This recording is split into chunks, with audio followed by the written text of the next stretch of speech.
welcome back. We're going to go ahead and get started on our non-patch sew along. This is how the quilt blocks look, and we're going to actually make 56 of them for this quilt, so stay tuned. All right, good afternoon. We're going to go ahead and start on our sew along of the non-patch on point. Just briefly, I'm going to be sewing on our Singer 404. I forget which year it is. I'll put it up on the screen of what year that this machine was made. I got it from a sewing back shop. They redid machines, and whoever had brought it never picked it back up, so I purchased it, and it was an awesome buy. The first thing you want to do between projects is to go ahead and change out your needle. For just my simple piecing on cotton fabric, I used the 1490 size needle. All right, let's get our fabric. All right, let's go ahead and start cutting. Briefly, before we cut, I wanted to show you this new kit. This new kit that I got is from Moda. It's a patriotic kit. It is a wall hanging and a table runner. So I may show you all what it looks like once I get finished with it. All right, back to business. As you remember, in our other video, we had picked out our fabric.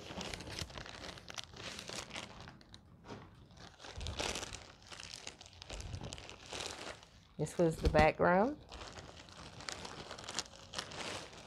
This is the two borders and binding. We'll set that aside for now. This was our backing fabric, and this was some more background fabric. We'll set this aside for now.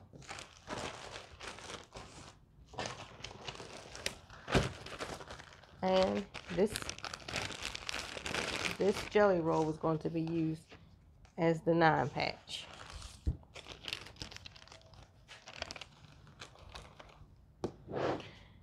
Now for our cutting, I love the Ofa brand mat. I don't know what anyone else likes, but I've liked this better than some other brands that I have used. And I also I've had this for so long, probably almost about 5 or 6 years, and this held up very well. It's my Ofa ruler.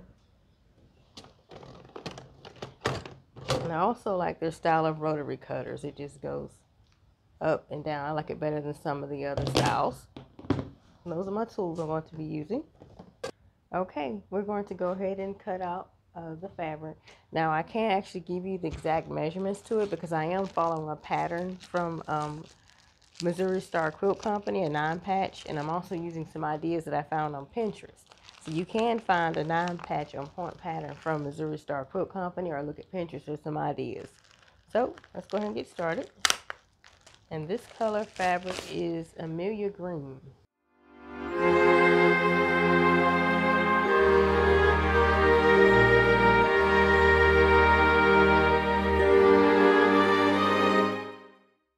All right.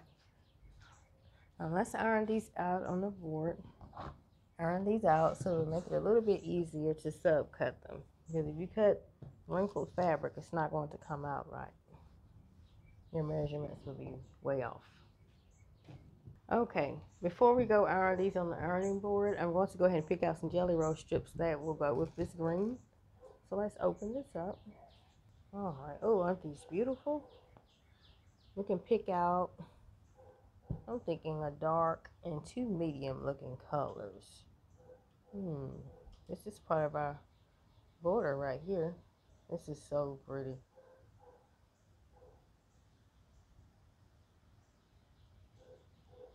This is gorgeous fabric.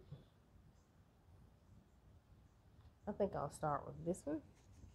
It's maybe my medium piece. Let's go with a dark blue as my dark piece. All right, now let's go iron all of this.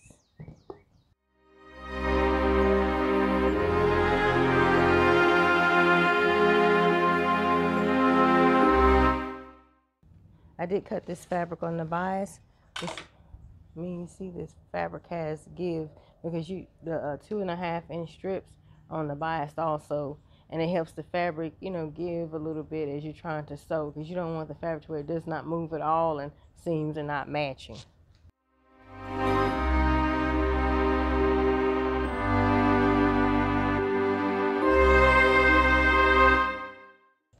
All right, now back to the table.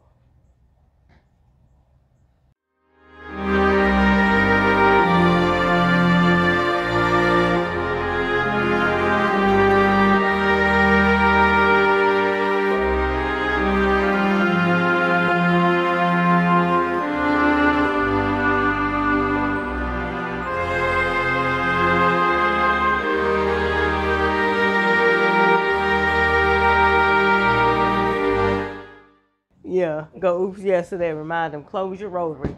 Because if you pick that up, you're going to be in the ER.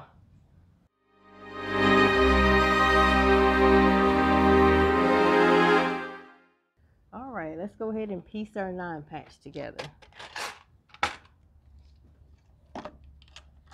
Have my trusty little snips. Because this machine, it does have a thread cutter, but I like using snips. And my stitching, I adjust it to not quite fine, but right next to fine. Because you're going to be cutting these across these stitches that we're making, and we don't want it to unravel. So we'll start with the first 9-patch. And what I was saying earlier about cutting along the bias is cutting along the width of the fabric, and the fabric gives a little bit better. Instead of if you were cutting on the grain of it, it would be difficult for when you're trying to match seams. Okay, we'll start with this. And we're going to sew it on a 1/4 inch seam allowance. This machine didn't have a 1/4 inch seam allowance. I marked it myself with a Sharpie.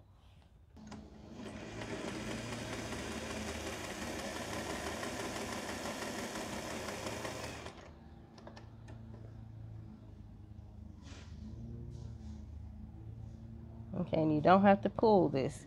Just kind of make sure it's laying together because you don't want it to stretch too much.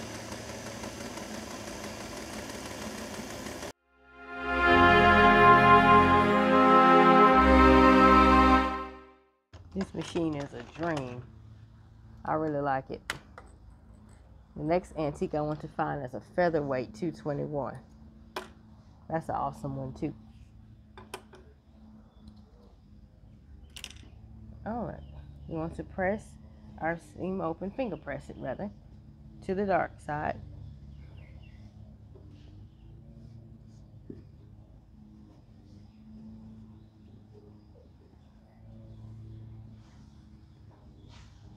Because if you turned it to the lighter side, then you'd be able to see the fabric through it. Now, it just wasn't look right. Okay, let's sew the next piece. And again, you don't have to stretch it. It's on the bias. Just kind of lay it there. Why? Oh, I sewed it the wrong direction. Oh, I need a nap. Let's take our snips and take it apart and sew it right. And we're going to cut this part out, okay? We don't have to show me cutting it loose. Bless her heart. Bless her heart. I was into it too. All right.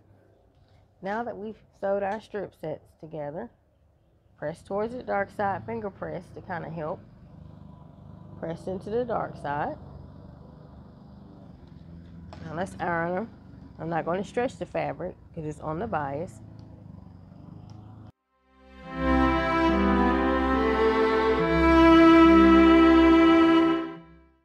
All right. Now we're going to start making our blocks. Let's go back to the table. Let's clean this up before you start cutting.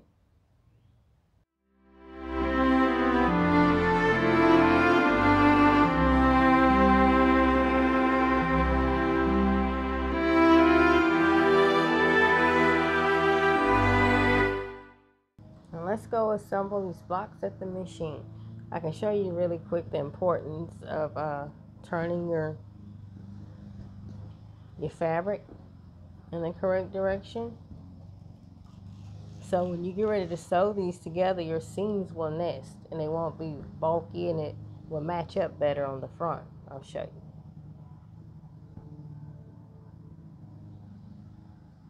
That's a 9-patch, and it'll help the seams match better by you having the fabrics turned to the dark. These are turned in, these are turned out. All right, so let's go sew them. Now when I get ready to sew these, you can pin them, but it's a small block, so I'm not going to worry about pinning. But what I am going to do, so my seams are nesting and that won't slip on me, I'm going to go ahead and just tack it down at the intersection.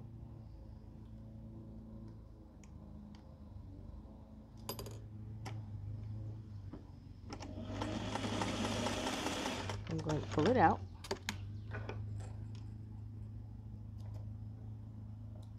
And let's do the other one.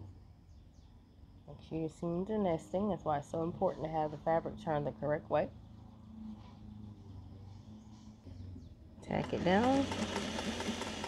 See? Helps it not slip. Now let's go back and sew it. Quarter-inch seam allowance. Quarter-inch seam allowance.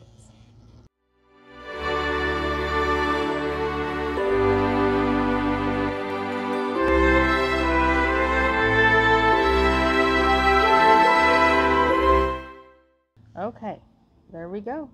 And our seams match. So we're going to press the seams, finger press them out.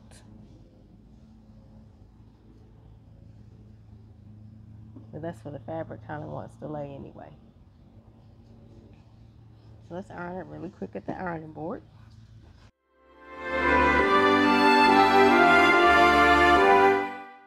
Okay, now let's trim this up.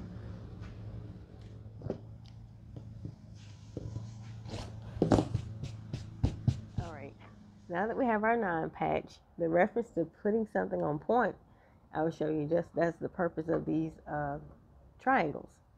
Well, normally in the quilt you would just sit your block side by side. Well, to set it on point, we're going to keep the block and turn it this way, but to be able to fit it into your quilt, you're going to need to set it with triangles.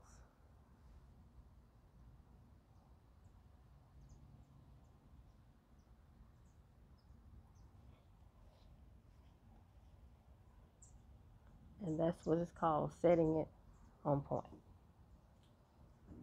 All right, so let's sew it on.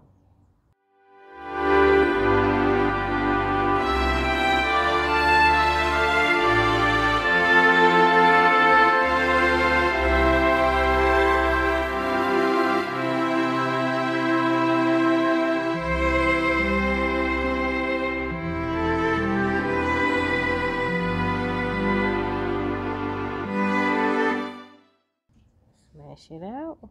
Now let's give it a quick iron and then we'll trim it up. Make sure your seams are going out so they'll lay nicely in your quilt.